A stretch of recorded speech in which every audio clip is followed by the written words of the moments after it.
Hello, this is Prabhat Karki from Asphalt Binders section in Materials and Stability Division. I'm going to talk about the changes we have made in item 302, item 316 within 2024 spec book. On item 300, there are 4 sections that are related to material category. One is asphalt cement. The second is cutback asphalt. Third is emulsified asphalt. And number 4th group is performance grade PG binders. So we're going to talk about all the changes we have been on each of these different material category specification. The first one on asphalt cement is the replacement of solubility in trichloroethylene with solubility alone. This particular change was made so that any chemical that is mentioned on As2T44, which is the test method used to run this test, will be now allowed to run this test. Earlier, it was only allowing us trichloroethylene. Now it gives you more options. And the second change that you'll see in table 3, not on the screen here, but in the spec, is the replacement of 5-hour polymer separation test with 48-hour polymer separation test. This was done to reflect what is TEX 540C requires to do, which is 48 hours. 48 hours polymer separation is going to reflect if a polymer actually separates while being stored in a tank. The other changes we have made is on 2 different grades, AC.6 and AC1.5. You can see the maximum limit for viscosity, which is absolute viscosity tested by As2T202, has been updated to 400 and 1000 instead of what used to be earlier in the spec. This change was made based on the conversation we had with industry and our historical data. On the same table, what you will not be seeing is AC3, AC5, and 10. Those 3 grades that was in the spec has been removed. AC3 and AC5 were removed from the spec because TxDOT did not use these particular 2 materials as often as other grades was used. And there was no use to very minimal use of those grades. So based on that, the removal has been done. So there is no bit code for AC3 and AC5 or related bit code will be available. AC10 has been also removed, but the reason was not because it was useless, but because it can be actually graded as PG58-22 and PG58-28. Since it can be graded as a PG system of testing, we removed the grade. What it means is the material will be still available, but as a different grade. So if you have been calling out AC10 for current project, but if you are going for 2024 spec or bid, please do call out PG58-22 or PG58-28 instead of AC10, because AC10 will not be available in 2024 spec bid code list. The other change we did in AC or the asphalt cement grade was the removal of suffering point test. You will not see these particular tests listed on any of the table in table 3, table 2, whichever is AC related. The reason to do that is there are more than one test that is already being done to reflect whether a material or asphalt cement is soft or not. So we don't need that particular suffering point test to be included in the spec. The second category of the materials in item 300 is cutback asphalt. And as you can see, the same change we did in asphalt cement has been done in cutback asphalt, which is the updating solubility in trichloroethylene with solubility to reflect what As2T44 allows. The other change has been related to the removal of RC800, RC3000, MC250, MC24, which stands for latex, and SCM second, because these grades are not being used or not used for the last couple of years. On the emulsified asphalt, the same change in solubility.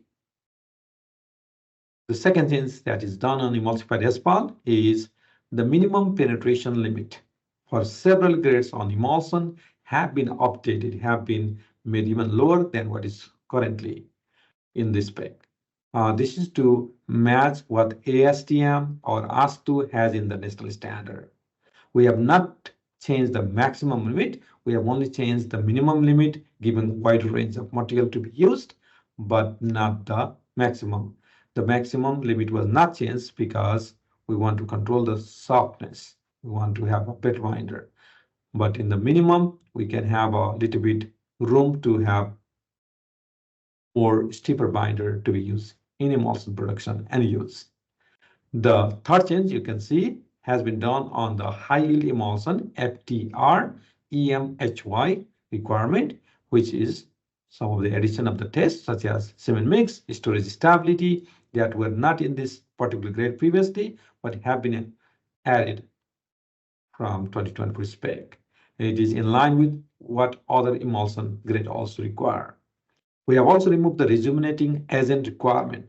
We do not specify what particular type of rejuvenating agent is required, and we do not require or have any requirement on what kind of test needs to be done on rejuvenating agent, because we are not recipe based agency. We want to be more performance grade, more performance, safety, and application driven spec. As such, we have not removed, we have added some new tests and removed the rejuvenating agent requirement. The same change as we did in high emulsion, we also did that in CMS 1P and CMS 2P, where we did remove the requirement for rejuvenating agent type and other requirement, test requirement. We also removed some of the anionic emulsions such as AES 300, AES 150P, AES 300P, AES 3000S, 300S, SS1P. We also removed cationic emulsions such as CRS2S and CMS2S. We did not see the use of this material in the spec or the textile project, and we do not need to keep them as we go next. One of the significant changes on item 300 is related to emulsified asphalt. On this, you can see CSS1S and AAP has now 3 different options of dilution. The concentrated or the undiluted option do exist again, as they have been always, but we have added 3 different ratio of dilution. The dilution is defined as percentage of dilution emulsion against percentage of water. 50-50, 40-60, 30-70. And these 3 different dilution rate has been added for CSS1S and AAP. This was done to reflect what is being used in the project against what was available in the spec. The current spec 2014 and its replacement, special spec 3096, did not have diluted spec. These are the new addition. So now district or the contractor can ask or certified diluted emulsion CSS1S 50-50 to 30-70, AAP 50-50 to 30-70 directly from the supplier. Supplier will be getting related QM numbers following Text 545C from April of this year, April of 2024. Performance graded binder. This is the 4th category under item 300, where you can see the 5-hour polymer separation test has been replaced with 48-hour polymer separation test in line with Text 540C and in line with also the polymer modified asphalt cement. So anywhere you used to see a 5-hour polymer separation has been replaced with 48-hour polymer separation test. Similarly, other change you can see in, especially on the PG grade table 18 in the new spec or table 17 in the previous one, which did not have this particular new requirement, is the G star multiplied by sine delta requirement was 5,000 kilopascal only, no requirement on phase angle. 2024 spec will now allow it go up to 6,000 kilopascal as long as phase angle is greater than 42 degrees Celsius. So we're allowing a steeper binder, but less brittle binder going forward. Remove also the reference to item 340. 340 do not exist in the 2020 spec, so it has been removed from the reference on item 300 as well. With that, let's switch to item 310, which is the prime code spec. Our prime code spec as in 2014 allowed the use of asphalt binder that were either compliant with item 300 requirement or those were listed in a separate MPL from prime code. The current MPL from prime code has 3 grades, but we do not test or qualify these 3 grades as we do for any 300 compliant materials. That's why we have removed the MPL reference from item 310. So there will be no MPL from prime code any longer. And it will be if our district wants to use one of those that were in the MPL from prime code, they have to come with a special provision and we can work with them. But in terms of the item 310, it will no longer allows any MPL product. It needs to be on item 300 material grade list. On item 314, it is an emulsified asphalt treatment spec. We remove the reference to item 304, sprinkling.